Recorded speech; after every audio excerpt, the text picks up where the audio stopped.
Welcome back, guys, to the Great Ace Attorney 2 Resolve. Well, last episode, after speaking to our imprisoned defendant, learning more about the dark history of his lodgings and the criminal given capital punishment, we moved back to the Garradab residence to speak with the householder about the topic, presenting him the photo of him with another gentleman who we learned also once was a lodger, Duncan Ross, and from a letter this man had meant to send before his death, learnt of his connection to Olive Green. On moving to the hospital to talk to Miss Green, we were greeted by a grim scene of a young woman about to end her own life. However, as Sholmes appeared to prevent a case from occurring, asking us to look at the evidence on display, with the medicine she was about to drink having been knocked over and killing the mouse that supped on it, we confronted her about it, learning more of the past before our day of investigation came to an end. We now return to trial.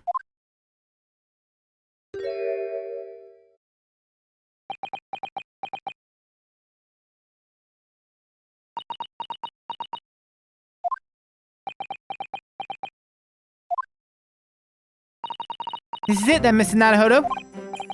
Yes, it's time to put an end to this now. To the miserable curse that has been plaguing Mr. Natsume. To everything. And in my own small way, I shall do everything I can to help you. I always appreciate your help, Miss Susato. Suffering Soseki selfishly sidelined! Ah! Good morning to you too, Mr. Natsume. Good morning? Good morning, locum student Mr. Naruhodo Esquire! Listen to you two chatting away happily as if the main play of today's trial isn't here! Why would you do that? Why? Oh dear, we didn't mean to cause offense, Mr. Natsume. I thought perhaps that because you had your eyes shut so tightly, you were meditating, finding inner calm. It seemed wrong to disturb you. I was waiting! What's the matter, Mr. Natsume? You seem different somehow today. Why, naturally, that's because I've attained spiritual enlightenment. The path of literature, you see, is a journey to discover one's own death. Or such like. That's the sort of morning conversation I was hoping for. That's why I had my eyes shut. I missed the signs, I'm afraid. Somehow, you'll have to forgive me. And you mustn't talk of your path leading you to death, Miss Natsume. That was just an example. Oh yes, there it is. Inner calm. You barely came to see me at all yesterday. I was sure you'd abandon me and return to our beautiful long-lost homeland. We've not even been in Great Britain a week yet. Yes, well, anyway, I intend to set everything straight in court today. I'm determined to uncover the truth.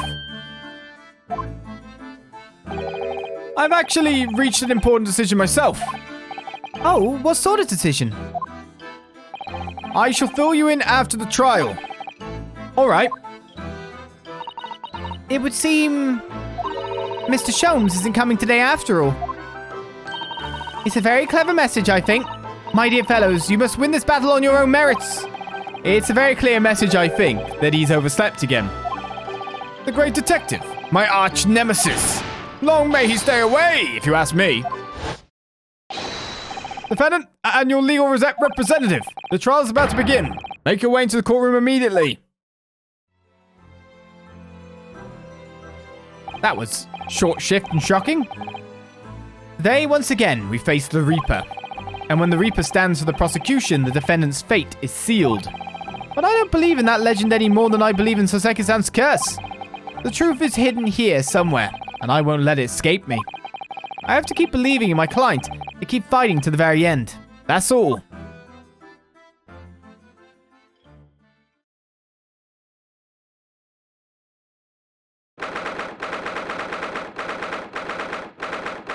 And so here we go again.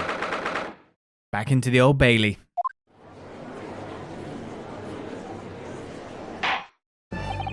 In the name of Her Majesty the Queen, I hereby declare this court to be in session. I call upon the counsels for the prosecution and defense to declare their willingness to proceed. The prosecution is ready. Yes, the defense is ready. Very good. And now I call upon the 6 ladies and gentlemen of the jury, chosen by lot to represent the will of the people in this trial. Are you ready to proceed? Absolutely. Justice will be done, you mark my words. I feel obliged to say I feel especially ruthless on days when my hat is sitting just right. Oh, well, I wonder if you could adjust my hat for me. And please, be as ruthless as you like. Thieves deserve to die, if you ask me. Especially gas thieves. I have no sympathy for the man at all. Look, I said it yesterday and I'll say it again now. I don't have time for this. I've got my own problems. Oh, may the Lord show us all the light here and lead his flock to a righteous verdict again today. And now, Lord Van Zeeks, what can you tell us?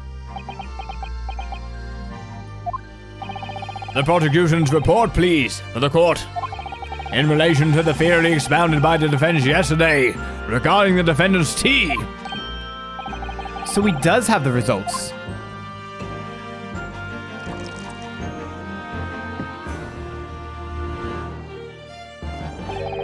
Before the prosecution delivers the black news about the black tea belonging to the black guard in the dock. And pray, allow me a moment to savor a liquid of a more sanguine hue. In fact, I'll defer to the good detective for the report. Here's to you, Inspector. Yes, sir. Thank you, sir. As indicated by the defense, we found a bar of soap just outside the victim's window in the snow. And there was indeed a frozen reddish liquid in a little depression on the top of it. Yes, that's the tea. That's what Mr. Natsume brought with him that night. Well, the brains of the yard analysed it, and yes, you're right, it was tea. And there wasn't a trace of strychnine or any other toxic substance in it. No poison at all. In other words, the tea that the defendant brought with him to the victim's room is innocent. It's in the clear. What a revelation! I was really expecting that to go the other way. As I suspected. This makes it quite clear. The defendant, Mr. Soseki Natsume, is blameless here. My learned friend is jumping to conclusions again. A typical Nipponese reaction. What? Yes, it's true, no poison was found in the few drops of liquid recovered from the soap on the window ledge. But what logic is that? Would you take a drop from the Thames and conclude that the water in the ocean isn't salty? My word! The water in the ocean is extremely salty, Counsel. Exactly. Unfit for drinking, just as the victim's tea was on the night in question, as the court has already heard. And bitter was a precise word from the lips of Mr. William Shamspeare, whom the prosecution now calls back to the stand.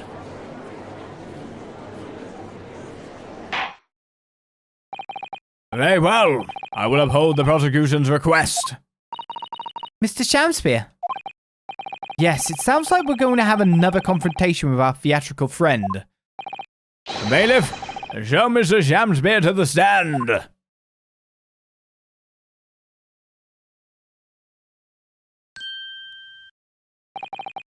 Mr. William Shamspeare, the victim of this despicable crime. Oh heaven, oh hell, do you command me to remember? Forsooth, 'twas I, Shamspeare, did have a belly full of the foul fluid given in mine instance. Yes, but that was revealed in yesterday's proceedings. The witness is not as innocent as we had perhaps first been led to believe. By using bars of soap such as this, he has been stealing gas from the supply company, yes. One may smile and be a villain. Forsooth, 'twas I, Shamspeare, did have a roomful of the sweet fuel given. That's right, fellow jurors, don't forget. This man is a rotten thief. I haven't forgotten. Kept all that about the ice coins a tiny secret, didn't you? You should have owned up sooner. Arrest him, I say. Arrest him at once, and let him feel the sting in my tail. Oh, indeed, by dint of vile and cowardly means have I plotted to further mine own ends, I confess. Thou wouldst not pardon my sins, of that I am sure. If you acknowledge your wrongdoing, what exactly are you doing here? Cowards die many times before their deaths. And for a coward such as I, death be well deserved. But is that a still greater crime passeth unpunished? For lo, the hairy-faced gentleman of farther eastern Verona did contrive to poison me. Objection! But there was no poison in the tea found in your room. The police have attested to that. What the defense would assert as an inconsistency will quickly be cleared up by the witness's testimony. Is that not so, Mr. Shamspeare? Verily Truly, my liege, I would most gladly speak. Very well. Let the witness testify to explain this inconsistency. Tell the court why it is that poison apparently entered your body, though none was found in the tea.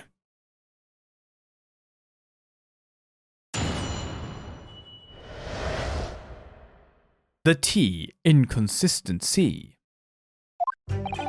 The Japanese man did come to my chamber with tea brewed in a pot. 'Twas in my cup alone that the wicked miscreant secretly poured his wicked poison. Whilst feigning distraction in our debate, ne'er did a drop of his own drink pass his lips. When he departed by and by, I did use the tea that remained in his cup to make my coins of ice. Thus, 'tis no surprise that poison be not found in the tea I did pour into the molds of soap. Okay, well that's wrong. If each cup was suitably identified as each person's due to placing, then I guess that would be the argument against it. Could they not be moved? The poison was slipped into the cup after the tea had been poured. The normal way for poison to be administered, in my experience. Quite. Otherwise it would be disastrous if the poisoner were to mix up the cups, for instance. No poison bottle was found at the scene. Because, quite simply, the Nipponese took the bottle back to his own room. The absence of a vessel containing the poison only becomes problematic when considering suicide. I knew that. By now, it should be perfectly clear. A bar or two of cheap soap is wholly insufficient to wash the deep stains of guilt from the accused's hands. Ah! Sirs, madams, 'tis true that I, Shamspeare, be a common thief of gas. But, listen here, ladies and gentlemen.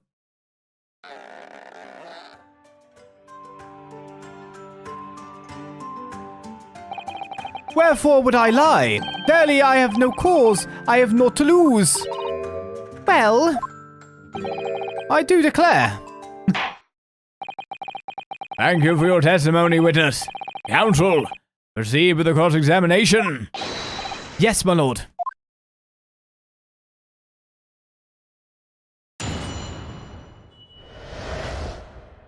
The Tea Inconsistency. The Japanese man did come to my chamber with tea brewed in a pot. Hold it! I understand that you are already acquainted with Mr. Natsume, is that correct? I know thee not, old man. Fall to thy prayers. Do I know thee, or know thee not? Methinks 'tis all I can know that thy destiny mingles with mine. You lost me at the first thee. Zounds, sir, thou must learn the English tongue afore thou turns thy hand to lawyering. I did, but I must have missed the archaic Elizabethan lecture. Verily and in truth, 'twas a fine flavoured brew, though a drop of poison did barb its sweetness, as the thorn doth barb the sweet rose. That, dear friends, be the simple truth. Listen to Mr. Shamspeare. He seems in even better form than he was yesterday. Either that, or I'm in worse form. That fated evening, after I did dine at Grubb's Grubbery, a local alehouse of good report, naught did pass my lips but the tainted black tea. But behold, the poison was not in the tea at first. 'Twas in my cup alone that the wicked miscreant secretly poured his wicked poison. Hold it! Are you saying that you saw the moment when the poison was added to your tea?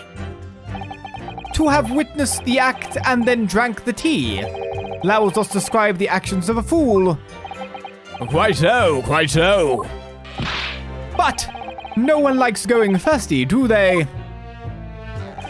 Sooner would I die quenched than parched. Would I have the choice?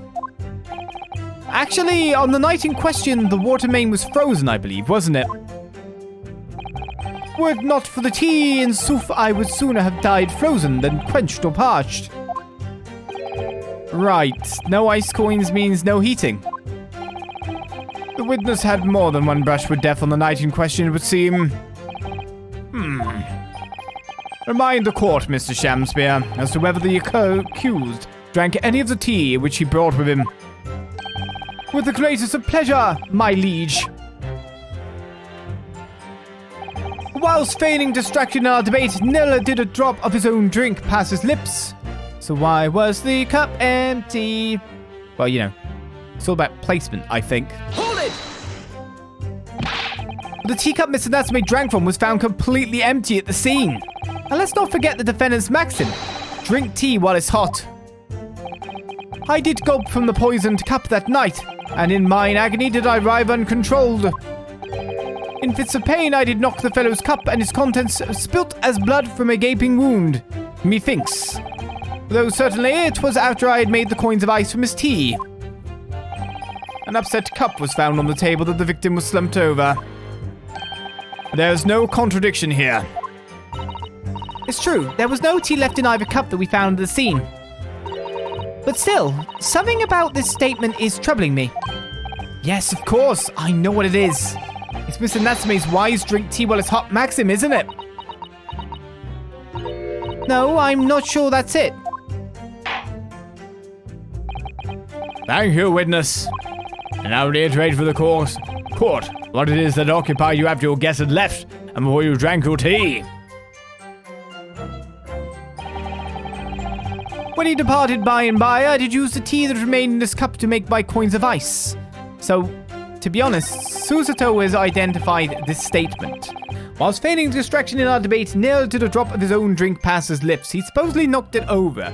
I don't remember it looking like that on the crime scene side of things. Oh, that said, it is actually knocked over. But then liquid be on the floor to the right. You know, we'd see more liquid because, you know, like liquid pooling over there. We see that liquid would clearly leave a stain. What are you saying? It fell into your hat? I do wonder where we're going with that. Right. So this seems to focus on the cups. How did we definitely know that this was Mr. Natsume's? I guess we just knew because we identified it as the positioning of him. And we know that this was drunk later, which was his own cup. So if he did drink a cup and that none passed, why did he drink Mr. Natsume's cup hot and not his own cup? The one that was left behind to go thingy. Doesn't make any sense. I don't even know what I'm actually doing here, really. But because there was no tea ring on the inside of Mr. Natsume's cup, that's it. It's just that. That's it. There we go. It meant it was drunk hot and it was fast. So we'd have to drink the other cup. So I know why my logic is right. It's just getting there to make sure that we don't get a penalty, right? Objection! You claim that Mr. Natsume didn't drink a drop of tea on the night in question. But that's impossible. How, Chop Logic? What is this, ye darky clad fiend? The two teacups from the scene, one used by the victim and the other by the defendant, have a clear difference between them. One that represents incontrovertible proof. Incontrovertible? What difference? Look at the inside of the cups. Just here, there's a clearly visible ring. Yes, a tea ring. Commonplace enough. Indeed. Such stains occur all too readily when one leaves tea in a cup for a while. And yet, Mr. Natsume's cup has no such ring. Good lord, you're right. It's completely clean. And prithee, sir, what makes thou of it?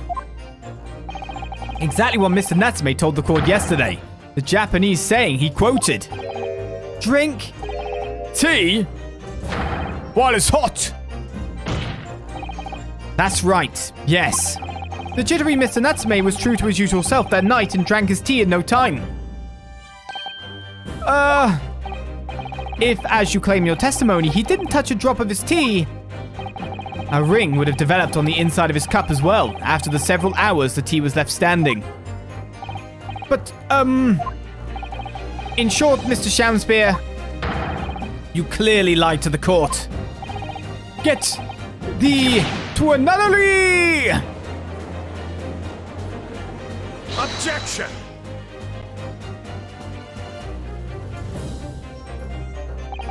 As a rule, I filled my hollow chalice up to 7 times during any one trial. You might want to keep that information to yourself. Yet on occasion, tedium distracts me and I pour more times than I intended until the bottle is dry. Your drinking habits are fascinating, but irrelevant. Also, can he really practice law while drunk in court? On the contrary, they illustrate the fickleness of human memory. To William Shamspeare. Yes, my liege. Although you previously stated that you made the coins of ice from the leftover tea in the accused cup, could it be that you were perhaps mistaken? Could it be that, yes, perhaps there was some tea remaining in the small teapot left at the scene? A fact that had vanished from your memory until now. Faith, my liege, thou art a magician. For verily, 'tis as thou hast seen with thine own eyes that night. Thou. What? Forsooth, I was mistook. I did plan to use tea from the Japanese fellow's cup, but lo, when I looked, 'twas empty. And thus did I use the dregs that festered in the teapot, as my liege did suggest. Objection! And you've just suddenly remembered now that you made a mistake before. Are we supposed to believe that? Objection! People's memories are imperfect, my learned friend, which is why we rely on evidence instead. But in any case, it makes no difference. The victim's most recent testimony tells us 2 things of note. Firstly, that the poison was put into the victim's teacup only. And secondly, this spoilt cup was not the source of the insipid ice coins that have bewitched this court. The prosecution makes a fine summary of the facts. Furthermore, that testimony remains valid and in full support of the established facts. In other words,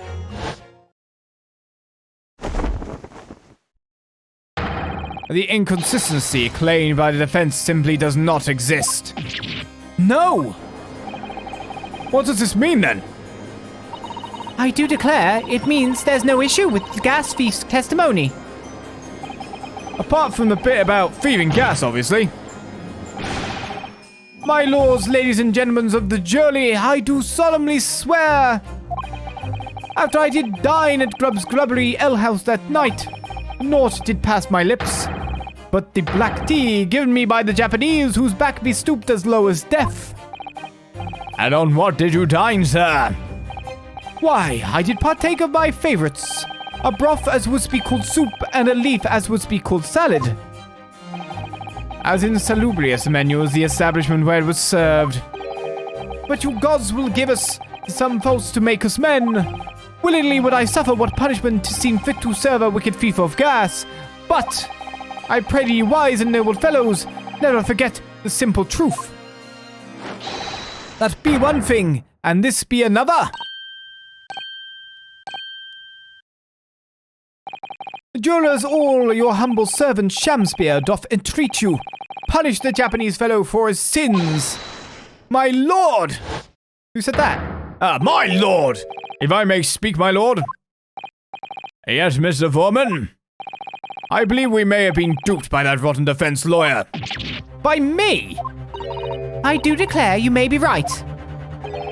We all know the waif there was making coins of ice to keep himself warm. But this lawyer lad says if he's stealing gas, he deserves a dose of poison, eh? He's been leading us up the garden path. That's what he's been doing. I really never said anything like that. Well, what we just heard from the victim there has opened our eyes again. We've reached a decision this time, and we won't be swayed from it. The court acknowledges the position of the jury foreman, and will duly hear the jury's findings. What? No! You can't yet! Ladies and gentlemen of the jury, you will state your decisions now. Guilty! Guilty. Guilty. Guilty. Guilty. Guilty.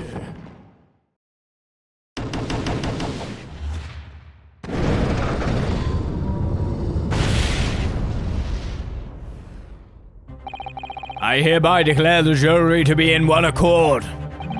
Oh, happy day! How is this happening? My lord, the defense asserts its right to carry out a summation examination. Very well. The court upholds the defense's right. Typical. My learned friend is unable to accept the obvious truth. This trial will therefore enter its second summation examination immediately. And jurors, the court calls upon each of you to state the ground upon which you find the defendant guilty of the crime of which he is charged.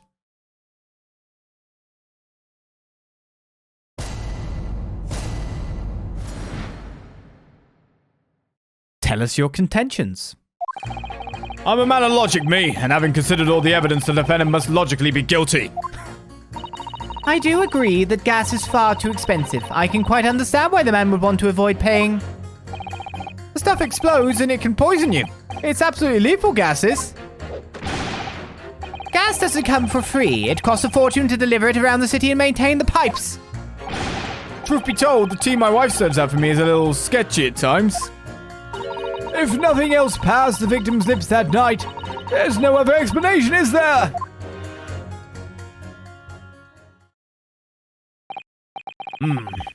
I do feel that perhaps personal opinion about gas and its supply has influenced the decision somewhat.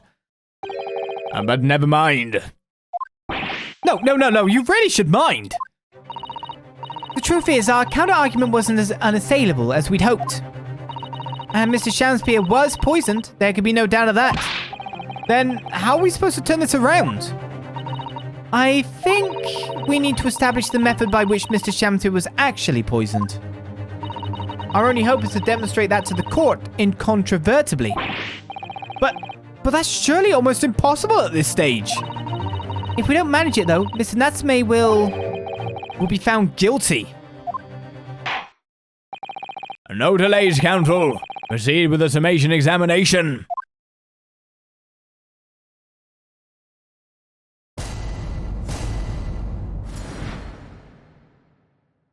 So, we come to the defense's rebuttal on our second summation examination, and just to make things clean and tidy, we will be taking this on next episode on The Great Ace Attorney 2, ending a little early so we can start cleanly impressing our guys and trying to pit them against each other, maybe requiring a bit more effort than our first summation examination. We'll find out next time. So I'll see you guys then for more. Bye-bye.